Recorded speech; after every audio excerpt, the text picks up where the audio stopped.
Okay, so startle training a deaf dog. I've never had to do it with any of mine, thankfully, but some dogs just have a little bit of a startle response. You want to make waking them up as fun as possible. So, of course, fun means food, especially for our dachshunds. Good boy, good boy, shh, good boy. So anyway, what you want to do first is you're going to want to just wake them up with food in front of their nose. So they're sleeping. You have to pretend here. They're sleeping, and all you do is just hold food in front of their nose until they wake up and take it. And then, of course, you praise them. Good puppy for waking up. You know. So that's what you'll do first. Now, next, you want to approach them from the side or from the back, because you're not going to want your arm in harm's way at all. You're going to want the dog not to be able to reach you. Mouse, just lay down here. Thank you. You're not going to want them to be able to reach you. So you're going to approach from the side or the back.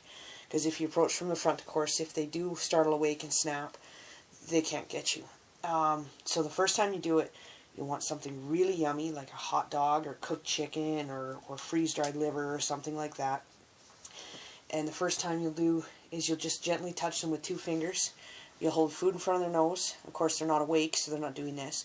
And you'll just gently touch with 2 fingers. And then as soon as they wake up, they have the food shoved into their mouth, basically. And then you can do one after the other, whatever, at first, if you like.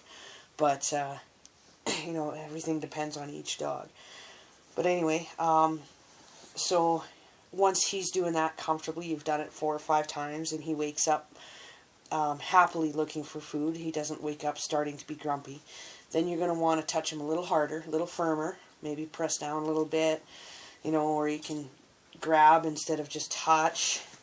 Again, you're just going to want to at first be quite gentle, but every time he's got food right there so that as soon as he wakes up, it's shoved in his mouth. Like you're literally just shoving it in the minute his eyes open. But you're still touching him here, and once he's doing that reliably and never waking up angry, and you can actually start to slowly take food a little bit further away, you touch and then hand food, so he gets some time to wake up. But you want him looking for food every time, so you'll want to have food in your pocket at all times, so you're ready to do it whenever he's asleep. So you'll just, you know, progress. You're still behind him in case he does react, but touching him, grabbing him, whatever, and then handing him food. And you can wait a couple seconds in between, but you don't have to wait too long because you're not adding too much duration. You just want a little bit so he has time to kind of go, oh, hey, I got woke up. Oh, hey, there's food. So, and then you'll progress to grabbing places that your baby or your other kids might grab, you know, waking them up by grabbing an ear. Now again, approach from behind and grab the ear like that. They could reach you if they move fast, but hopefully, you know, and that seems to be where he's most sensitive, is his ear.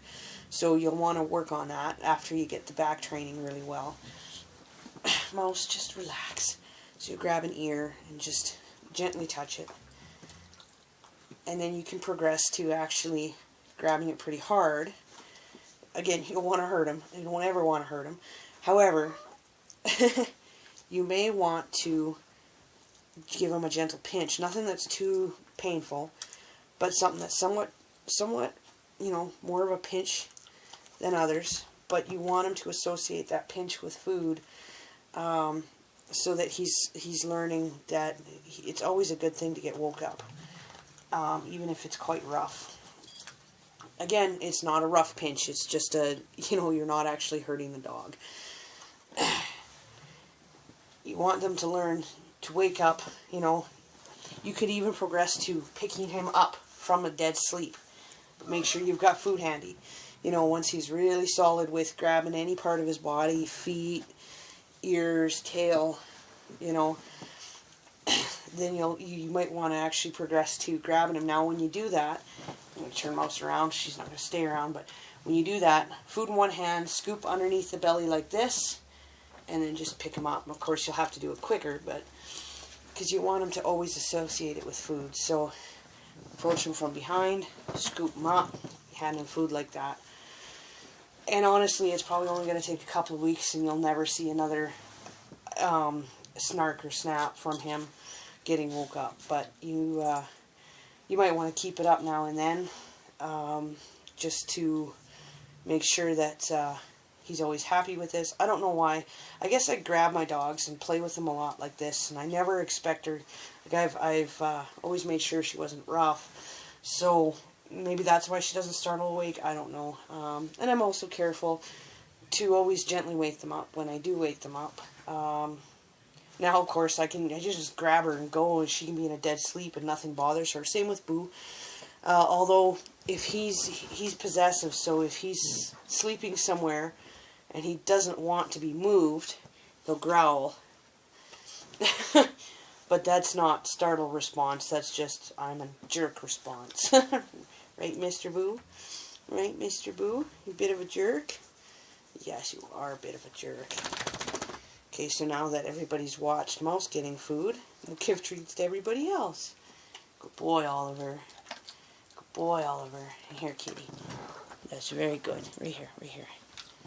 There we go.